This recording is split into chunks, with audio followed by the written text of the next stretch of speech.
Assalamualaikum warahmatullahi wabarakatuh. Baik, langsung saja. Di sini saya akan menjawab pertanyaan ujian akhir semester pada mata kuliah Profesi dan Etika Keguruan. Pertanyaan yang pertama, jelaskan beserta contohnya perbedaan profesional dan pekerja biasa. Profesional adalah pekerjaan atau aktivitas yang dilakukan seseorang dan menjadi sumber penghasilan kehidupan yang memerlukan keahlian, kemahiran, dan kecakapan yang memenuhi standar mutu atau norma tertentu, serta memerlukan pendidikan profesi.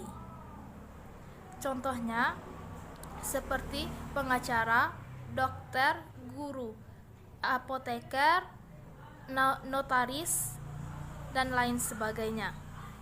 Sedangkan pekerja biasa adalah setiap aktivitas kerja, baik yang menghasilkan imbalan ataupun yang bersifat sukarela atau tanpa imbalan. Contohnya seperti penjaga warung atau penjaga toko, cleaning service, penjaga warnet, teknisi komputer, dan lain sebagainya.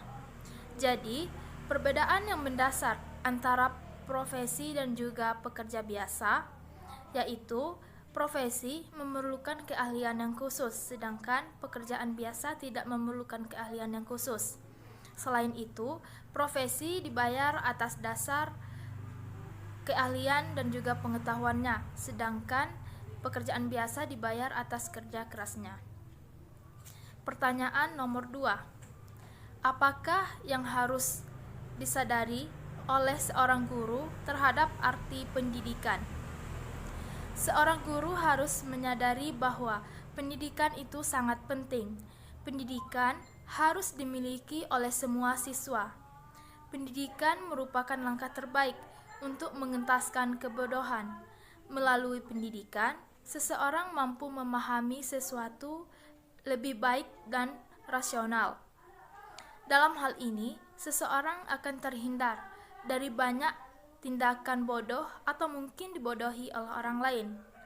Melalui pendidikan yang baik, maka akan terbentuk generasi bangsa yang cerdas dan berguna.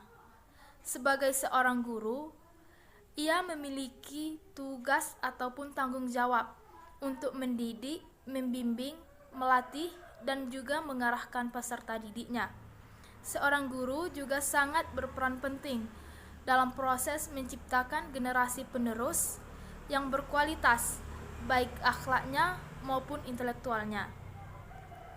Pertanyaan yang ketiga, sebutkan syarat-syarat profesi keguruan menurut National Education Association.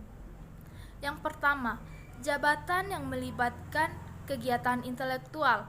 Yang kedua, jabatan yang menggeluti suatu batang tubuh ilmu yang khusus. Yang ketiga, jabatan yang memerlukan persiapan latihan yang lama.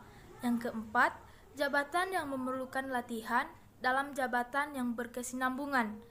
Yang kelima, jabatan yang menjanjikan karir hidup dan keanggotaan yang permanen.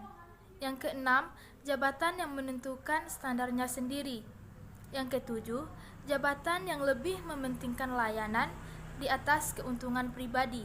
Dan yang kedelapan, jabatan yang mempunyai organisasi profesional yang kuat dan rapat.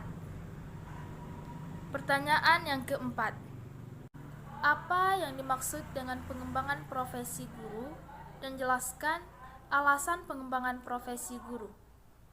Pengembangan profesi adalah kegiatan guru dalam rangka pengamalan ilmu dan pengetahuan, teknologi, dan keterampilan untuk meningkatkan mutu, baik bagi proses belajar mengajar dan profesi tenaga kependidikan lainnya.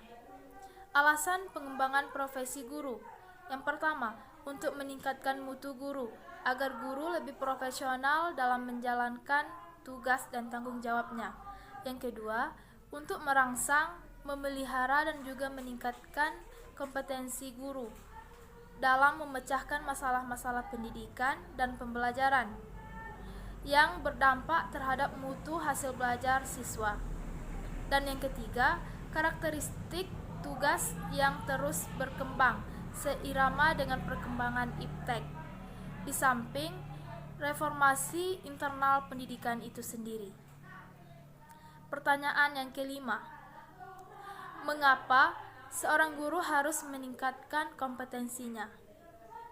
Karena peningkatan kompetensi guru berguna untuk meningkatkan profesionalisme guru dalam menjalankan tugasnya. Selain itu, dengan meningkatkan kompetensinya, maka seorang guru bisa menaikkan jabatan dan juga tunjangan beserta gajinya.